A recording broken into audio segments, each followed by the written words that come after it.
શું કરે છે? રસોઈ કરું, બીજું હું કરું? શું બનાવ્યું? દાળ ભાત શાક રોટલી. અત્યારે બીજું હું બનાવું?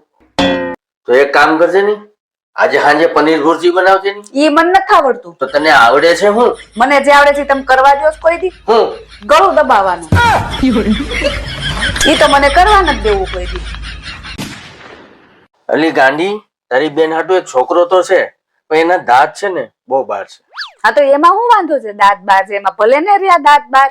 કેમ, એમાં હું વાંધો છે? લે, મારી બેન એને દાંત કાઢવા દે તોય એના દાંત દેખાય ને, દાંત કાઢવા દે ને કાંઈ દાંત દેખાય નહીં, તો એમાં હું વાંધો? દાંત બાર છે એમાં. તમે બધી બેનો આવી જ છો? તમને કહું, હા આ પ્લેન માં આપણે જવાનું છે તો એમાં બધું મળી જાય જમવાનું. હા, બધું જ મળી જાય. તો હું એમાં રીંગણા બટેકાનું શાક ને દાળ ભાત ને છાશ પાપડ સલાડ ને રોટલી ને એવું બધું મગાવીશ. અરે ઈ પ્લેન છે, કોઈ સમાજની વાડી નથી કે બધું જ્યાં મળી જાય. તો તમે તો કીધું ને બધું મળી જાય, એટલે કઈ જમવાનું બધું મળે. તો તમે તો કીધું ને બધું મળે એટલે મેં બોલી કે આ બધું ડોબા મગાવ્યું જેવી છે. હાવ ઉપર. મને એમ કે બધું મળતું હશે.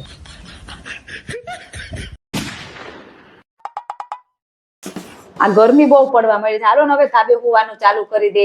અરે ધાબે નકરા મચરા એટલા હોય અને આ પવન પડી જાય ને તો નીંદરે નથી આવતી ને મજાઈ નથી આવતી. ના એસી લગાડ્યું છે તો એને શું કરવાનું? અગરબત્તી કરવાનું છે, એને ચાલુ કરવાનું હોય. આ બાજુ વાળાની બધા હોવા મળ્યા છે, રિયા ભાભી ની બધા હોવા મળ્યા છે.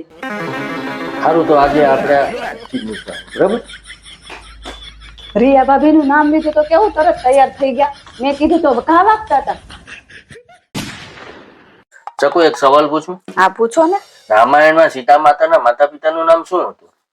રામાયણમાં સીતાજીના પિતાજીનું નામ તો જનક રાજા હતું, પણ માતાના નામની નથી ખબર.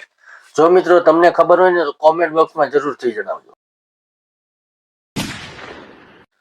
કોણ ક્યારે તમારી જિંદગીમાં આવીને તમારા નસીબ બદલાવી નાખે ને એ કોઈને ખબર નથી રહેતી. એક સમય મારો પણ એવો હતો કે મારા પાકીટમાં 1 રૂપિયો નહોતો. જે દિવસની મારી આ જિંદગીમાં આવી છે ને તે દિવસનું મારા ખીચામાં પાકીટ જ નથી.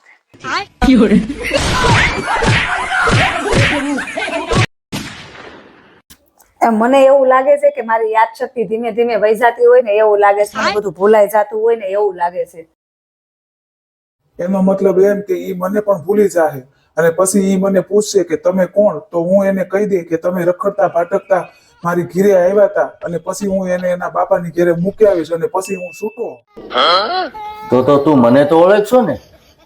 તમને તો હું હાથ જન્મ સુધી નહીં ભૂલું મારા કલેજા. છાપામાં આવતું રાશિફળ તો ખાલી વાંઢાઓને જ વાંચવું પડે છે. અને પરણેલાનું તો રાશિફળ તો છે ને એના બૈરાનું મોઢું જોવે ને ત્યાં એને ખબર પડી જાય કે એનો દિવસ કેવો જવાનો. પણ મારે તો છે ને જિંદગી જ ખરાબ છે. મારે તો રોજ જ બૈરાનું મોઢું ચડેલું હોય.